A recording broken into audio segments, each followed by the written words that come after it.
Chicago's early winter breeze brushed against the glass doors of Sweet Maple Bakery, a small neighborhood shop famous for its warm pies and birthday cakes. Inside, the soft smell of vanilla and chocolate lingered with Christmas tunes playing lightly in the background. The customers came and went, buying treats for upcoming celebrations, except for one woman who stood quietly near the counter. Emily, a young mother in a worn jacket, held her daughter Lily's hand tightly. Her eyes carried exhaustion but also a softness that showed how deeply she loved her little girl. She kept looking at the cake display with hesitation. Emily had been out of work for 3 months. Her job at a cleaning company ended when the business shut down unexpectedly. Every day since then had been a struggle, rent late, bills stacked, and groceries bought with careful counting. Yet, today was special. It was Lily's 6th birthday, a day Emily promised would still feel magical somehow. But magic was expensive, and her wallet nearly empty. She stood frozen, wishing she could at least buy a small cake. Lily tugged her sleeve gently, pointing at a simple chocolate cake with rainbow sprinkles. Emily smiled weakly. Behind the counter, the cashier was busy handling customers. Emily waited until the crowd thinned. With a breath she didn't know she was holding, she stepped forward. Her voice trembled as she leaned closer and whispered, "Excuse me, do you have any expired cakes? Or maybe something slightly damaged, anything cheaper?" The cashier looked surprised, unsure how to respond. Lily stood quietly, unaware of the weight of her mother's request. Emily's cheeks flushed with embarrassment. She had never asked for anything like this before, but desperation forces pride to move aside. All she wanted was a birthday moment for her daughter. What Emily didn't know was that a man sitting at a corner table had heard every word. Wearing a dark wool coat, sipping black coffee, he looked like any other customer. But he was Ethan Ward, a millionaire entrepreneur known throughout Chicago's business circles. He had stepped into the bakery for a quiet moment between meetings. Hearing Emily's soft, breaking voice caught his attention. Something about the humility in her request pierced him deeper than anything he had heard in recent years. Ethan watched as the cashier fumbled, apologizing that the bakery didn't keep expired products. Emily nodded politely, forcing a smile, though disappointment flickered in her eyes. She thanked the cashier anyway and turned to leave. Lily, confused but trusting, followed her mother toward the door. Ethan felt something tighten inside him. Memories of his own childhood flashed, a single mother working 3 jobs, a home where birthdays were luxuries.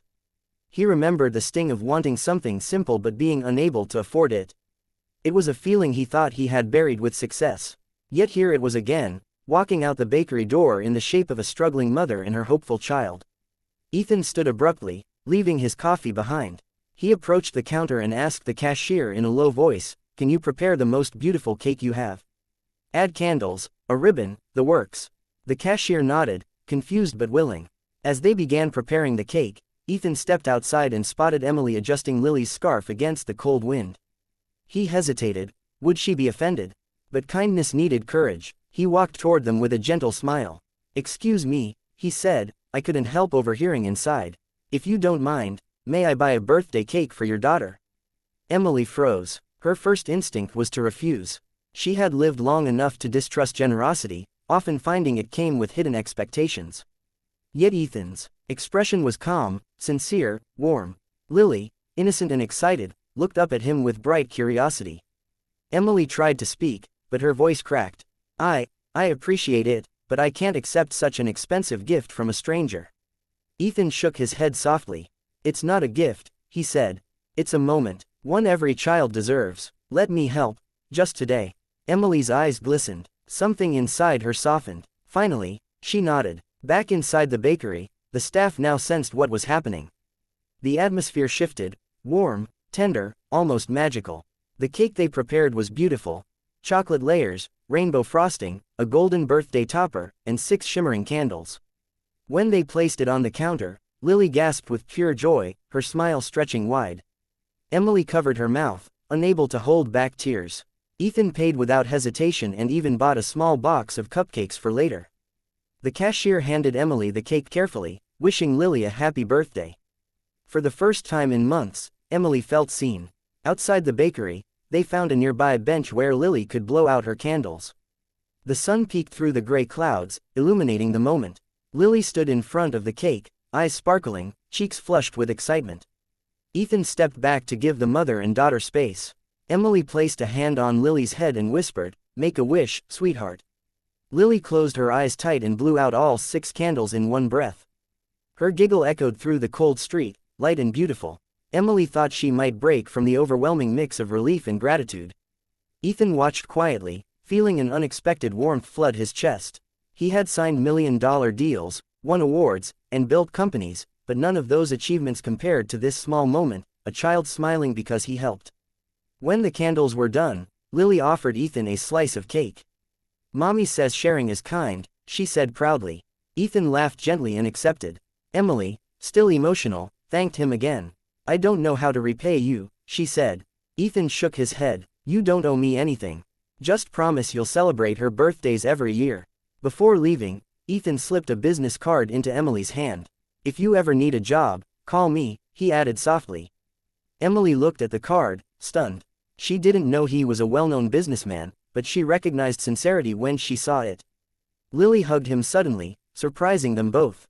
"Thank you for my cake," she whispered. Ethan's heart tightened. He knelt to her level and smiled.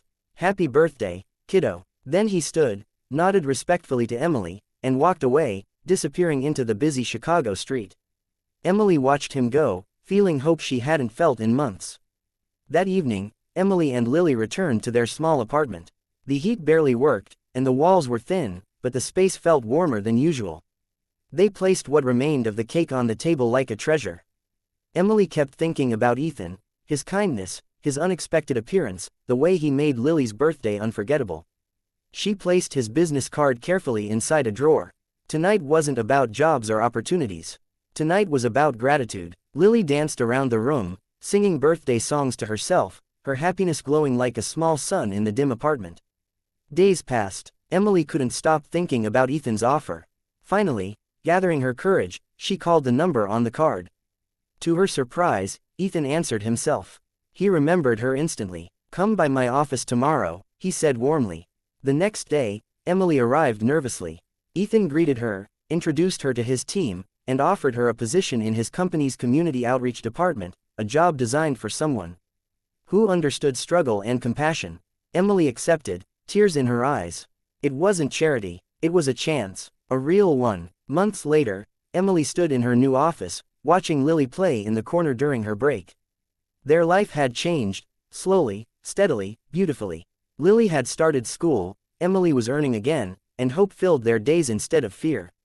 On Lily's next birthday, Emily bought the cake herself. Ethan joined them as a friend, not a savior. They laughed, celebrated, and shared memories of that cold winter morning outside the bakery. It all began with a simple question whispered with trembling hope, "Do you have an expired cake for my daughter?"